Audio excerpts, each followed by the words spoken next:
Hi friends, అందరికీ నమస్కారం. Welcome to my channel. Friends, ఇప్పుడే అందిన వార్త ఘోర విషాదం, 10 మంది సజీవ దహనం. వివరాలైతే వీడియోలో తెలుసుకుందాం. వీడియోని ఎక్కడ స్కిప్ చేయకుండా కంప్లీట్గా చూడండి. అప్పుడే మీకు కంప్లీట్ ఇన్ఫర్మేషన్ అనేది తెలుస్తుంది. అలాగే ఇప్పటివరకు మన ఛానల్ ఎవరైతే సబ్స్క్రైబ్ చేసుకోలేదో దయచేసి సబ్స్క్రైబ్ చేసుకోండి.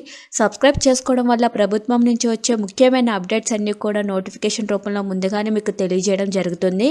అదేవిధంగా లైక్ చేయడం మాత్రం మర్చిపోకండి. లైక్ చేయడం వల్ల ఇలాంటి ఇంపార్టెంట్ ఇన్ఫర్మేషన్ చాలా మందికి రీచ్ చేసిన వాళ్ళం అవుతాం. ఇంకా లేట్ చేయకుండా వివరాల్లోకి అయితే వెళ్ళిపోదాం. ఓ ఇంట్లో అగ్ని ప్రమాదం చోటు చేసుకొని 6 మృతి చెందారు. ఈ విషాద సంఘటన జమ్మూలోని కథువ జిల్లాలోని శివనగర్ ప్రాంతంలో చోటు చేసుకుంది.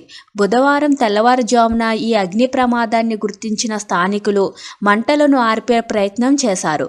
కాగా అప్పటికే ఇంట్లో ఉన్న వారిలో 6 మంటల్లో చిక్కుకొని మృతి చెందారు. అలాగే మరో 4కి తీవ్ర గాయాలయ్యాయి. దాంతో వారిని హుటాహుటిన స్థానిక ఆసుపత్రికి తరలించి చికిత్స అందజేస్తున్నారు. వారి పరిస్థితి కూడా విషమంగా ఉన్నట్లు డాక్టర్లు తెలిపారు. ఈ ప్రమాద సమాచారం అందుకున్న పోలీసులు సంఘటనా స్థలానికి చేరుకొని ఫైర్ సిబ్బందితో కలిసి ప్రమాదానికి గల కారణాలు వెతుకుతున్నారు. ఇలాంటి లేటెస్ట్ న్యూస్ కోసం మన ఛానల్ని లైక్ చేయండి, షేర్ చేయండి, సబ్స్క్రైబ్ చేసుకోండి. Thank you for watching this video.